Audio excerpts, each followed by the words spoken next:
Bonjour à tous et bienvenue sur Big Boy Perche, toujours pour vous parler de mes techniques et approches favorites au bord de l'eau et dans le domaine public.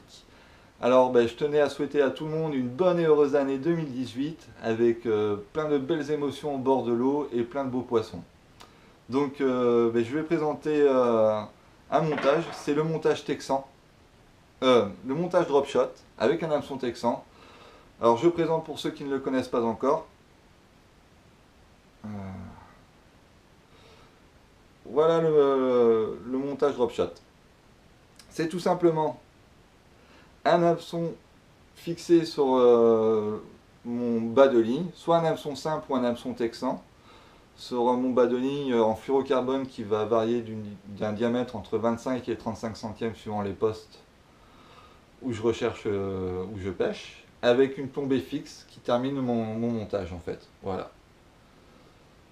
C'est un montage où il y aura plein d'avantages quand on recherche la perche en hiver.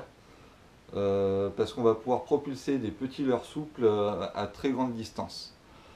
Ce qui fait que surtout en gravière ou en lac, quand on pêche du bord, il faut pouvoir atteindre des distances assez grandes parce que les poissons ont généralement quitté les bordures. Et voilà, donc le drop shot a ces avantages-là. C'est qu'on va avoir un montage où on va pouvoir adapter sa plombée. Maintenant, les plombs, on peut les trouver sur le marché français spécial drop shot qui vont varier d'un grammage entre 5 et 15 grammes.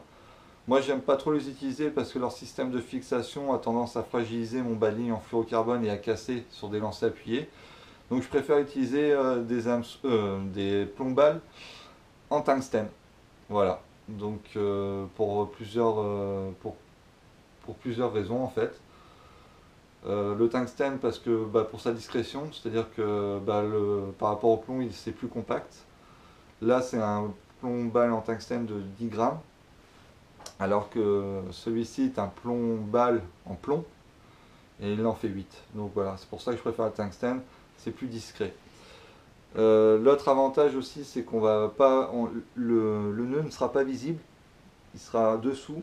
Donc pareil dans la progression des herbiers, on va pas avec le nœud, on va pas accrocher une guirlande d'herbier qui va rendre mon montage pas pêchant.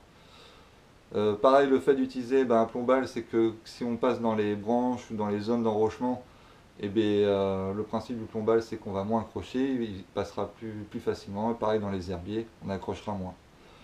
Le choix d'utiliser un hameçon texan, c'est du fait que je pêche du bord et que j'aime pas trop m'encombrer. Donc si je pêche dans un poste encombré, je vais repiquer la pointe de l'hameçon dans mon leurre souple et quand le poste sera propre, je le dégagerai. Voilà. Au niveau du nœud, je ne le présente pas parce que sur internet il y a des super tutos, des super schémas maintenant où vous pouvez le voir. Et vous verrez, c'est un nœud assez simple. Il suffit de le faire 2 ou 3 fois pour après le refaire assez facilement au bord de l'eau. Donc voilà, c'est un nœud spécial pour le drop shot, quoi. Voilà, qui fragilise pas votre ligne. Au niveau de la distance entre l'hameçon et le plomb, c'est pareil, il n'y a pas de règle. Mais pour vous donner une direction, ça va varier entre 20 et 60 cm.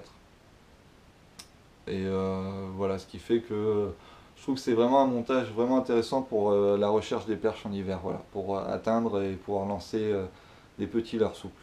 Au niveau des choix des leurres souples, c'est pareil, ça va dépendre de chacun, mais moi j'aime bien c'est en fait utiliser des worms de ce type en fait, avec une queue assez fine qui fait qu'on va avoir un leurre qui va bouger dès qu'on va le solliciter un tout petit peu, grâce à une queue assez fine en fait.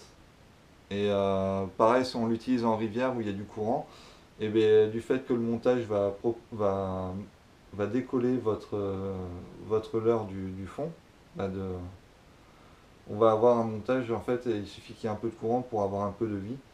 Donc voilà, c'est pour ça que j'aime bien utiliser des worms. Après, on peut très bien utiliser des finesses, des shad, des écrevisses, des créatures. C'est au bon vouloir de chacun, je pense. Là-dessus, c'est à chacun de se faire sa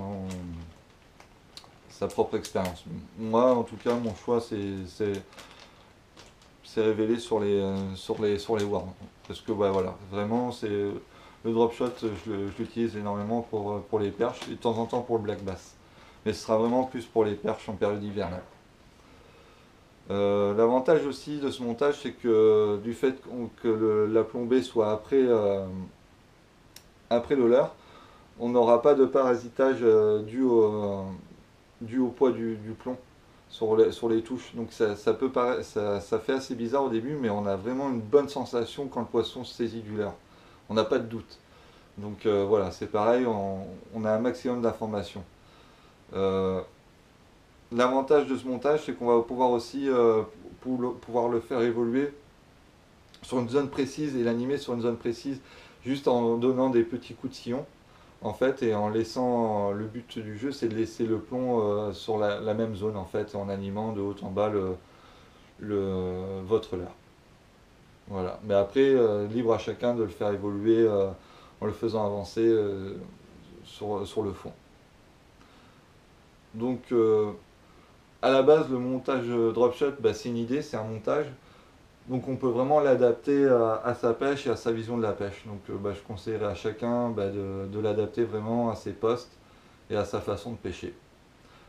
Moi en tout cas, sur cette présentation, j'ai trouvé vraiment un montage au fur des années qui m'intéressait, qui était le plus intéressant pour moi, quoi. Voilà, c'était avec un plombal.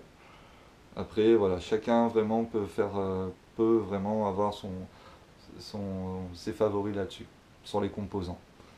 Donc voilà, bah, j'espère que tous ces petits conseils vous aideront. Et je vous souhaite un bon visionnage et je vous dis à plus tard.